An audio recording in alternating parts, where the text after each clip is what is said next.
Welcome back to the Golden State with Mates post-game live after the Warriors get their 12th win of their season, third straight in the NBA Cup, moving to 3-0 there with a 112-108 victory over the New Orleans Pelicans at Smoothie King Center on Friday.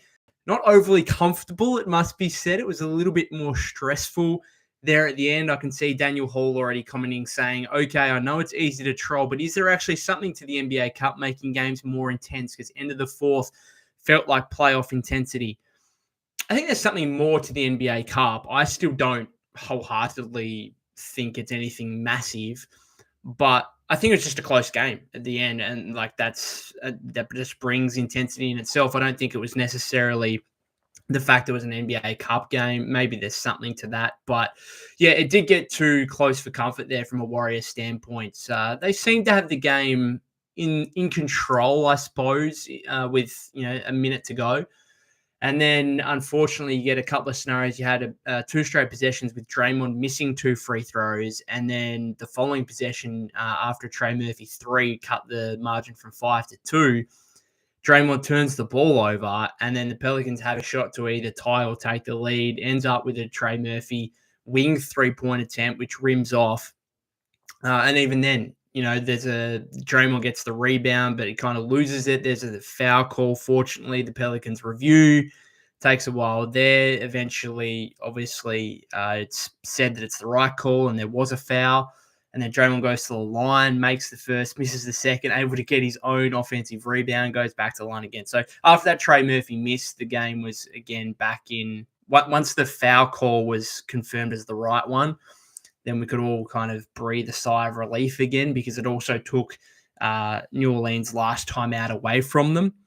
But yes, from a Warriors standpoint, you come into this game against the Pelicans team without Zion, without DeJounte Murray, without CJ McCollum, without Herb Jones, without Jose Alvarado, without Eve Messi, who's been a contributing player for them as a rookie big man. Like, that's 6 blokes, right? 6 key guys who could all foreseeably play 20-plus minutes. And then in the way of Herb Jones, Zion, DeJounte Murray, CJ, you got 4 guys there who could all foreseeably play 30-plus minutes. So this is a real second, third string Pelicans team.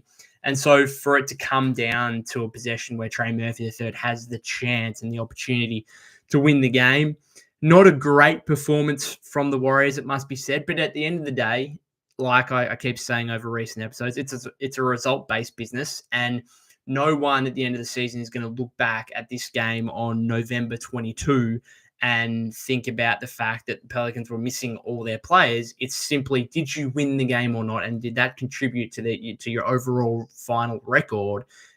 Then yes, like, you won the game, and that's all that matters.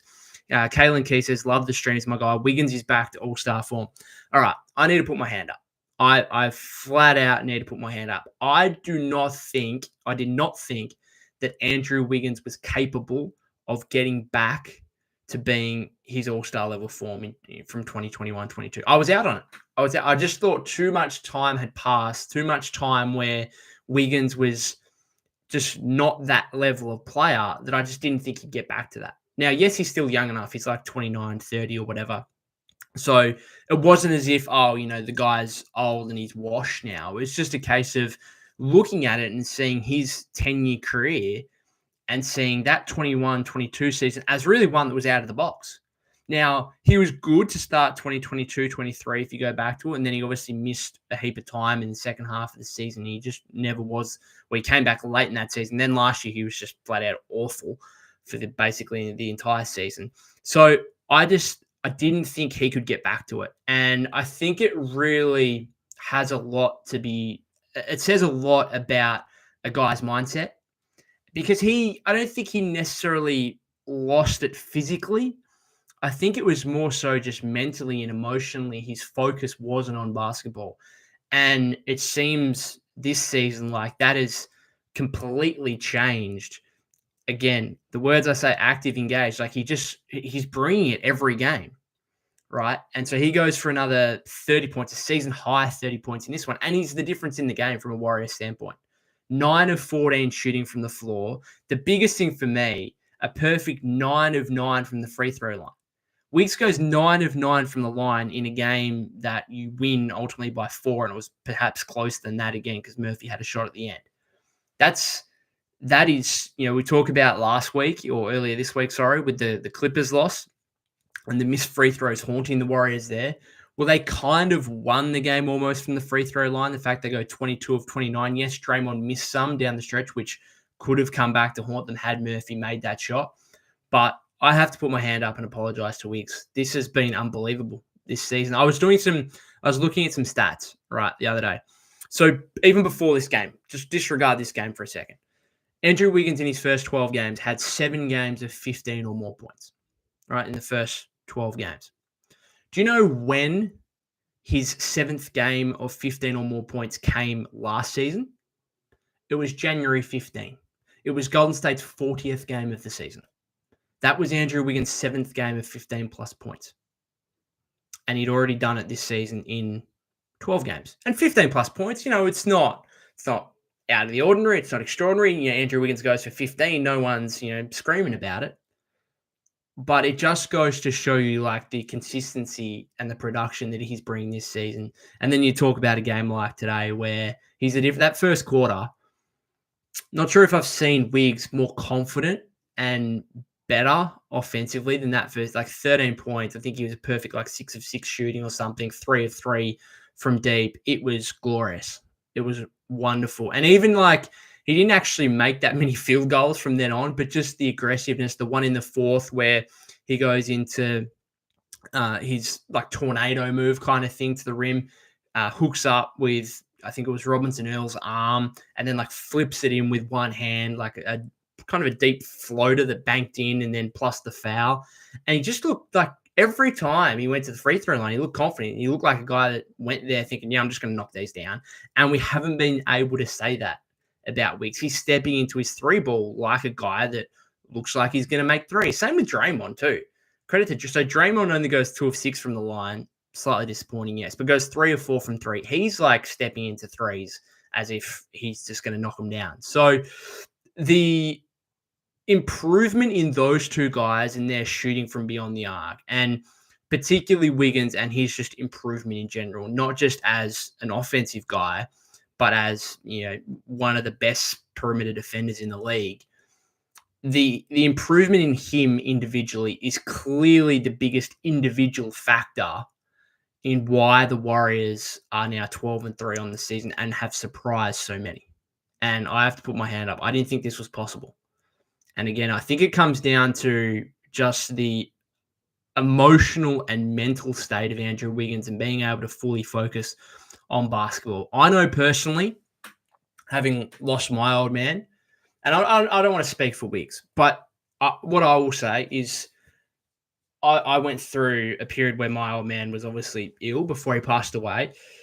And there is almost, after your loved one does pass, there is almost a sense of, you never want to say relief because you want them around, but it does allow you to concentrate and focus your time and energy on other things as opposed to when you're dealing with their illness and being by their bedside or doing things for them on a consistent basis. It allows you to put your time and concentration into other things. And so that my history of that, I can understand why. And I don't want to speak for Wiggs and say this is what he is, is happening for him right now. But it wouldn't surprise me if it's okay, his old man passed away just before the season. And I initially thought, okay, that could really impact him, and it's hard to put expectations on him after that just happening. But it may have been a case of, okay, that period of my life where my old man was sick and going through things, that is now over, and I can get back to basketball and playing. And of course, you would much rather his old man being around watching you play and stuff like that. No doubt about that. But from my personal experience, I think that might be a factor in all of this. Miguel Teacher says Wiggins was clutch with the free throws. Yeah, absolutely. He 9 of 9. That's the difference in the game in the end. I thought he was extraordinary, and I couldn't be happier for him.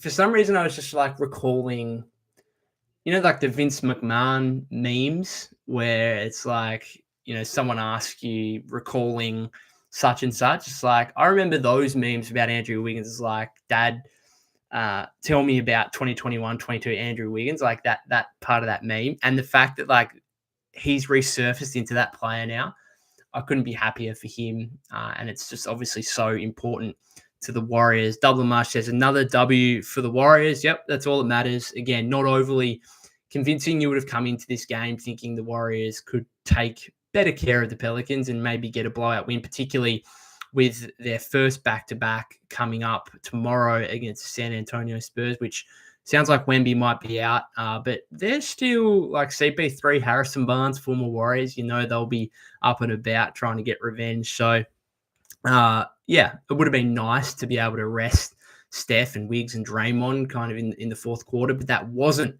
the case.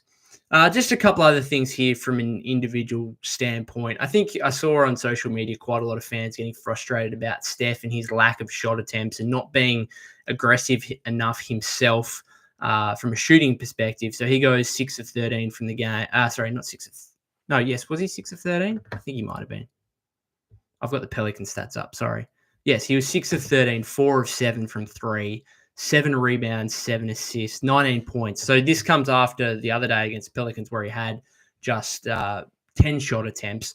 I think the beauty with Steph is that he's not necessarily going to absolutely force things like some other stars would, and that's what's made him so special over his career, is that he's willing to be unselfish. He's willing to get other guys involved. You know, I think Richard Jefferson on the ESPN broadcast said it early in the game where he kind of gave the ball up to Wiggins in transition. Wiggs attacked, got fouled, went to the free throw line, and Richard Jefferson was like, you know, look at Steph giving up the ball in that situation to a teammate in a better position. If Wiggs doesn't get fouled there or isn't aggressive, then, you know, we know Steph's going to cut off the ball, try and, you know, backdoor cut to the rim or relocate for a three. Like, he's so good and so unselfish in that aspect that, particularly in a game like today, I think if, I don't know, maybe you could question whether or not he should have tried to be more aggressive down the stretch where the game did get a little bit tight. But other than that, I think you've got to try and pick and choose your moments. And Steph, I think, is someone who does, to a degree, like, he'll sense a moment where he really has to put his imprint on the game. And I think a game like this one against an injury-ravaged Pelicans team, he probably understands that, hey, I can try and get my teammates involved here a little bit more, as opposed to, you know, you look at a game like the Thunder or a game like the Mavericks, those back-to-back games where he had 36 and 37 points, and he sees that as, okay, this is the time for me to make a statement on behalf of my team as well, because we as a team are trying to make a statement against, you know, one of the best teams in the Western Conference, and another game where it was clearly a huge one given Clay's homecoming. So I think he picks and chooses his moments sometimes, and I think he probably saw this one as an occasion where, okay, I can try and get guys involved. And ultimately, at the end of the day, I think Andrew Wiggins going for 30 points and continuing his form revival and continuing to build his confidence, that's probably more important for Golden State than if Steph went for 30 and Wiggins had 19, right? So I think this is actually, yes, you would have liked it to be a bit more comfortable at the end, but I think this is probably a better result for the Warriors in terms of those two guys, and again, Wiggs building his confidence. Daniel says, I'm rooting so hard for Wiggs, but not going to lie, I still feel irrationally scared he's going to fall back into poor form. Is it ridiculous to want to sell high right now when he's playing so well? I'm not going to entertain Andrew Wiggins trade conversations right now after that performance. Let's say that for another time. I feel bad. I don't want to do that. I just want to celebrate this performance, right? I get where you're coming from, but I just want to celebrate this performance. I'll answer your first question in terms of you feeling irrationally scared he's going to fall back into poor form.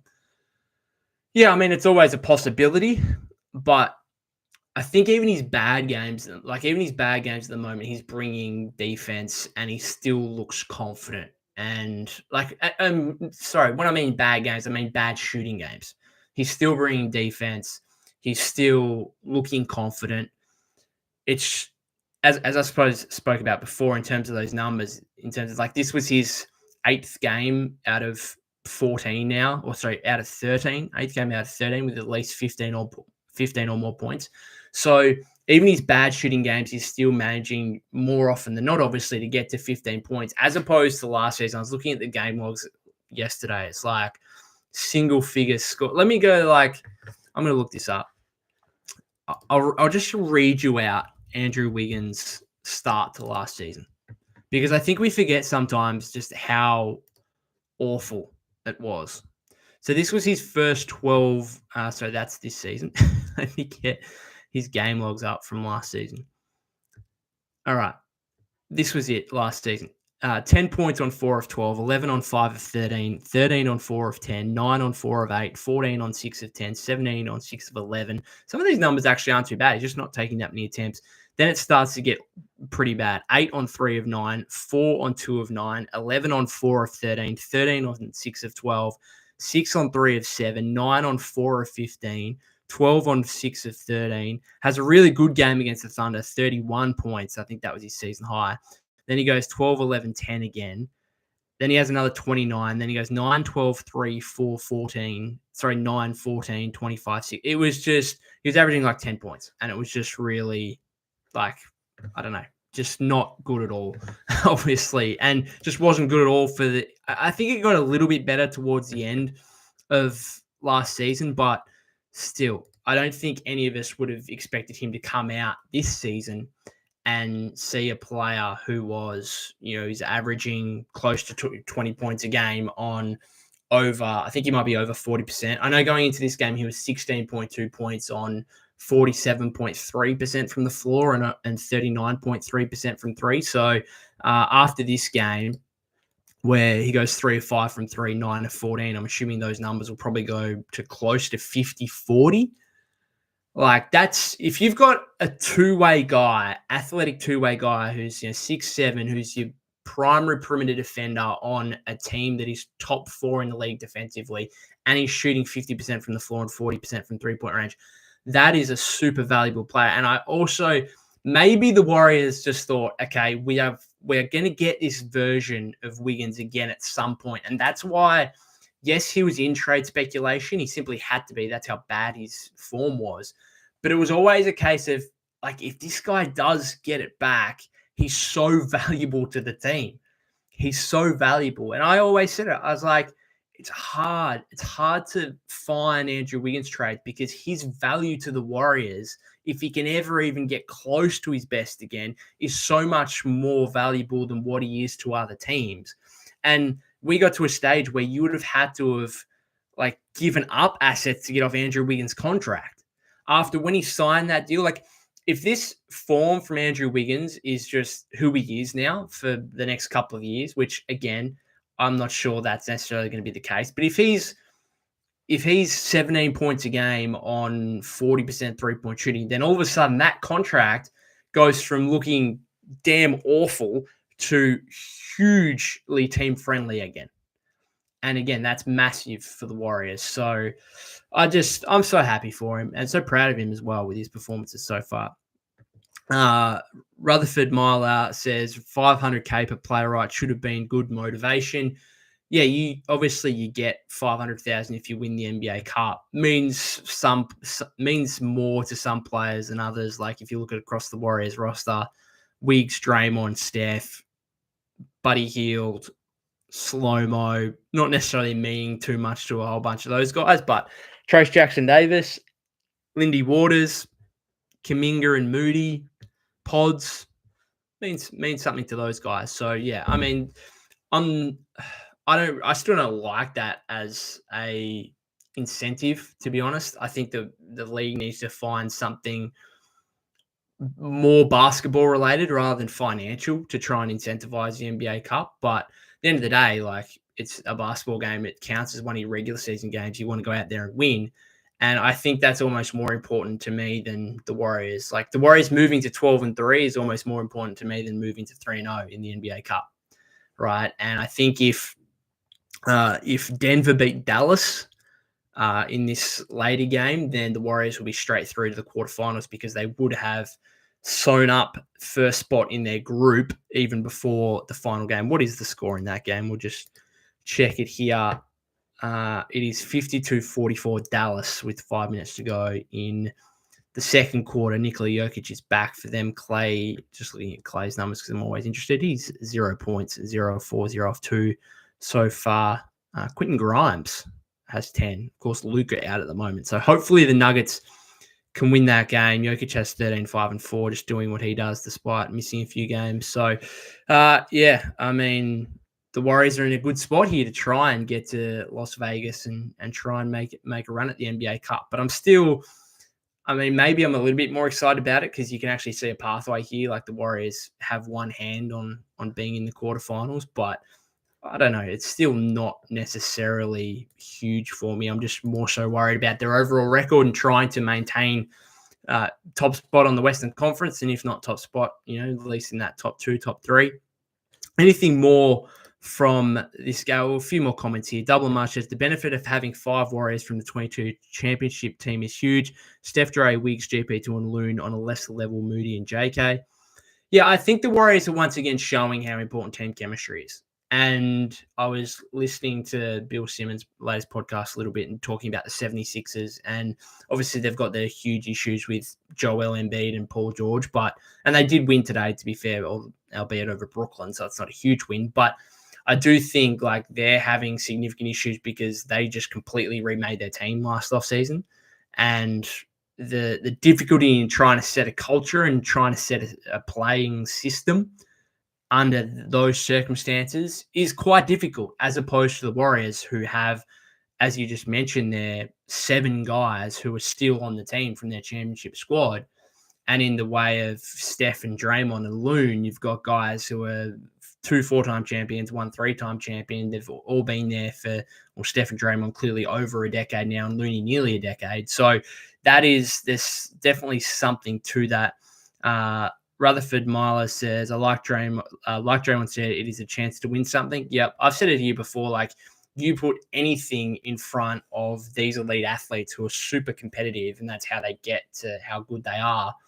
Like, they're going to try and win it. Doesn't matter what it is. Like, you could go and get a $2 plastic trophy from down the road and put it in front of them, and they're probably going to try and win that. Like, that's just how competitive these guys are, particularly guys like Steph and Draymond, who, again, the financial aspect isn't necessarily a motivation, but just winning anything, lifting any trophy, I think is very important to them. Again, just some things from an individual perspective in this game. Nice of Trace to finish a couple of layups with his right hand after my podcast episode, kind of criticizing him for being so left-hand dominant.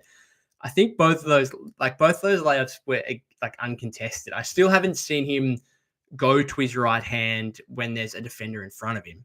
Like, he's always going left in that situation. But yeah, I did make note of those couple of right hand layups. I'm not necessarily going to put them in the book and say that, oh, this guy can finish with either hand. It was more so, he had one in the first quarter, little pass over the top, again, right-handed, uncontested layup on the other side of the rim. And then one in the third quarter, I think it might have been, where he got a stop on one end and then outran his defender. Should have been an and one. Finished with his right hand in transition. He kind of got pushed from behind at the same time. I was more impressed, like, just his energy to get going, obviously running in transition. That's how he's going to get his points. Again, he's 4 of 9 from the floor. One of those was I think it might have been a 3-point attempt from the corner as the shot clock was expiring. So I'm not going to include that. But even still, like 4 of 8, I still have concerns there. But otherwise, like 9 points, 8 rebounds in 18 minutes with a block shot. Like, I thought he was fine. I thought it was good. Not much of an opposition when you've got like Daniel Tice out there and, Jeremiah Robinson-Earl. Like, not too much you'd expect Trace to hold his own. He's going to obviously face far greater challenges. Double Marsh says, I guess TJD is a fan of Golden State with mates. Maybe he listens. And thought, you know what, I'm going to go out and show him, make a couple with my right hand. Again, if he listens to this on the replay, then TJD, maybe make a couple with your right hand that are actually contested. Then I might take notice of that. But I think the Warriors still have an issue, and I'm going to be interested to see if there's a change here. So Steve ends the game with Pods in the backcourt next to Steph. Lindy Waters plays 15 minutes as a starting 2 guard. Doesn't score. 0 of 3 from the floor. 0 of 3 from 3. 2 assists. a turnover, -1 in 15 minutes and 10 seconds. Warriors still have an issue there to me in what their starting two guard is going to be moving forward. And maybe Pod's closing the game is an indication of him potentially being the next in line. And obviously throughout the offseason, we knew that he was always going to be a potential candidate to be that backcourt partner for Steph. I actually thought Pods was pretty good. I thought it was one of his better games. Now, I know he went 0-5 from three. And a couple of the 3-point attempts weren't particularly close. Like he had an air ball. He's clearly getting frustrated with his shooting and the inefficiencies there at the moment. I just thought he was more aggressive and just a little bit more impactful, I suppose, than what he has been in recent games. He has 11 points, 5 rebounds, 3 assists, 5 of 11, as I said, missed all his 3-point attempts. I just thought he did more stuff than what he has done. And I thought it was a nice bounce back game from him again, albeit he missed all his 3-point attempts. He had like this, was it the first quarter where he had like a pull-up baseline mid-range jump shot? Now, I think he kind of took it a little bit because the shot clock was winding down a little bit, but he pulled up pretty confidently on that and made it. And I thought, oh, okay, that's the kind of shot you want to see, where it's like too many times he kind of crab dribbles around these screens and then he just picks the ball up and he's got kind of nowhere to go. And he's not looking for his shot enough when he gets around these screens sometimes. And he's also not really playmaking from there sometimes either. So to see him like take a pull up mid range, I like that. And like he spoke about plenty of times during the offseason about trying to eliminate like floaters and stuff like that and actually taking some pull up mid ranges and pull up threes. Haven't really seen it. Have not really seen that in his game. And again, I think that's a confidence thing at the moment with his shot just not being there. But I think ideally, again, if this guy is going to be, average double-digit scoring, average, 15-plus points eventually at some point in his career, he's going to have to bring some of those things into his game. And again, I kind of took note of that baseline pull-up jump shot and thought, okay, yeah, that's the kind of shot where, again, it's a mid-range jumper. Maybe it's not the ideal shot, but if he can showcase that he can make that, well, at least that's like a threat that, again, shot clock winding down, he can get to his spot and knock that down. I like that. And I just thought it was a better game from him. I know he was -3. The plus-minus wasn't there. We know he's the plus-minus king usually. But I thought it was a better game. And maybe Steve needs to go to him in the starting lineup. If it's not him, maybe Moses. But Moses had that nice reverse layup or underhand layup where he got the and one on Ingram. Aside from that, didn't do a whole lot. I still think the Warriors could potentially make a move there to try and find an upgrade in next to Steph in the backcourt. Interesting to read Brett Siegel of Clutch Points, his report earlier today, suggesting that Dante DiVincenzo might be available. If that is at all possible, then the Warriors should probably kick the tires on it. Now, I'm a bit hesitant because Dante, you'd be putting obviously more long-term money on the books with Dante still being under contract for another 2 years after this one, albeit it's a great contract. It's a great contract. It just doesn't allow you the flexibility necessarily to go into free agency. You would also be giving, like, you could trade Melton, but then why would the Timberwolves want Melton when he's obviously not going to be useful for them this season and could just leave in free agency? Then from a Warriors standpoint, would you really want to give up Melton and probably at least a first-round pick for DiVincenzo when maybe you could just try and ride out the season and try and bring Melton back in free agency on a cheaper deal? I don't know. I'd certainly, if it was at all possible, though, I'd explore it because I've said it before on this podcast that I think Melton, when he's in his 6 games he did play, reminded me of Dante, just in terms of this like versatile guard who is a high-level 3-point shooter, can handle the ball a little bit. I think Melton was probably a better playmaker and defender. Dante, the slightly better, at least more high-volume 3-point shooter, but very similar players. And so if you could get into a situation where you could trade for Dante, again, I don't think the Timberwolves would do it, but I know Siegel kind of in his report said that Dante's maybe not happy with his role right now, and the fact that he was a starter clearly with the Knicks last season, made the third most threes in the league last year, and now he's been relegated to like a 7th, 8th man role. Right. So I can understand why there might be some issues there, and we know the chemistry issues with Minnesota and what happened yesterday in terms of the whole Randall Gobert situation and them losing down the stretch there to the Toronto Raptors. Again, if that's at all available in terms of trading for Dante, maybe it's something you think about. Dublin Marsh says, I question why Knicks traded Dante. What's up there? Well, they just had to do it to bring in Towns. They had to. It was, by the sounds of it, they were willing to include Randall and other pieces for months in trying to get to Cat, and then they eventually relented because Minnesota wanted Dante. And I think, given they wanted him so much, I'd be surprised if they went out and traded him, by the February 6th deadline, after a few months into his first season in Minnesota. I'd be surprised if, and to be fair, Dante's not having a great season. And yeah, again, maybe he's in a situation where he's not thrilled about his role right now, but I'd be surprised. But again, if it's possible, do you give up an asset to get Dante DiVincenzo? Or are you in a situation where that doesn't help you enough and you should want to retain your assets to try and make a bigger move at a different point down the stretch? I don't know. All I do know is that he would be a better starting two guard for me right now than whatever the Warriors have on their roster, because I think he's clearly a better player than Lindy Waters. I think he's clearly a better player than Moses Moody. I think I'd prefer to have, he's a better player than Pods right now.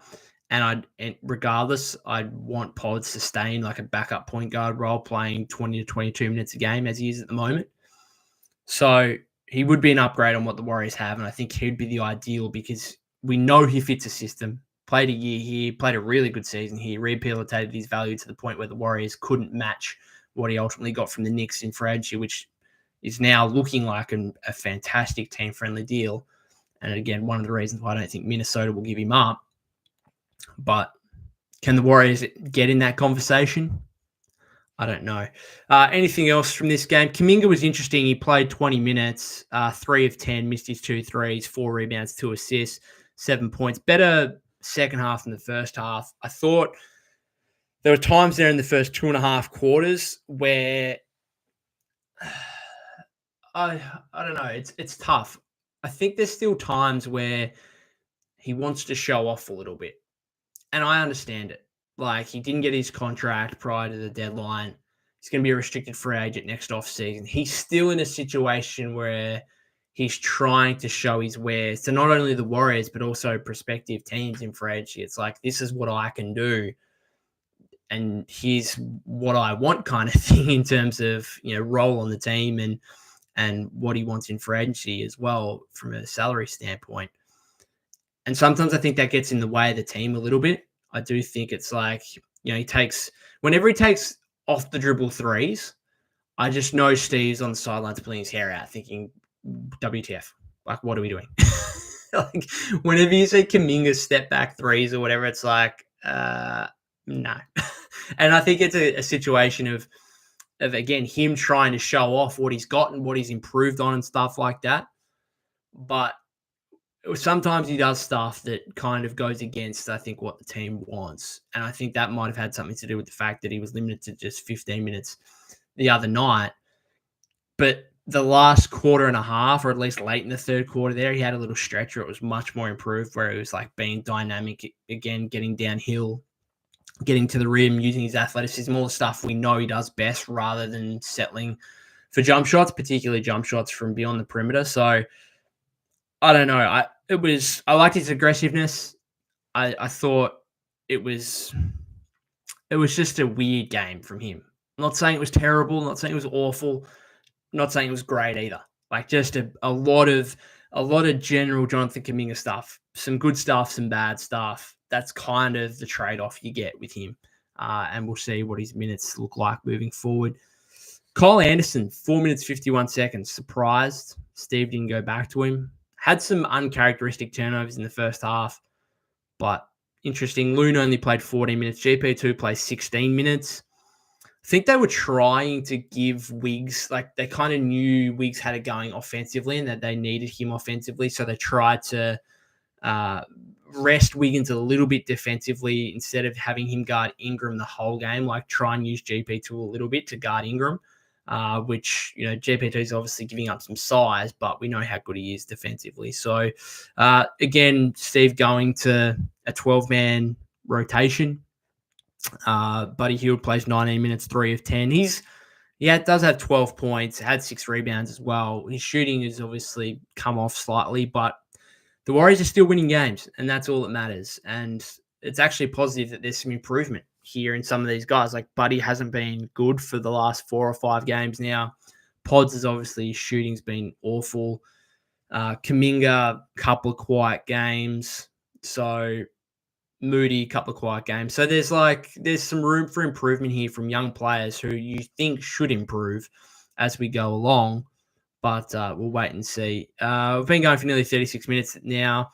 I'll finish it up shortly. Double mushes. I figured Anderson must be having some pain or something. Yeah, he has been dealing with the neck spasms or whatever. So maybe that is a situation we won't know. And we'll see what happens if the Warriors, could they rest some guys tomorrow against the Spurs?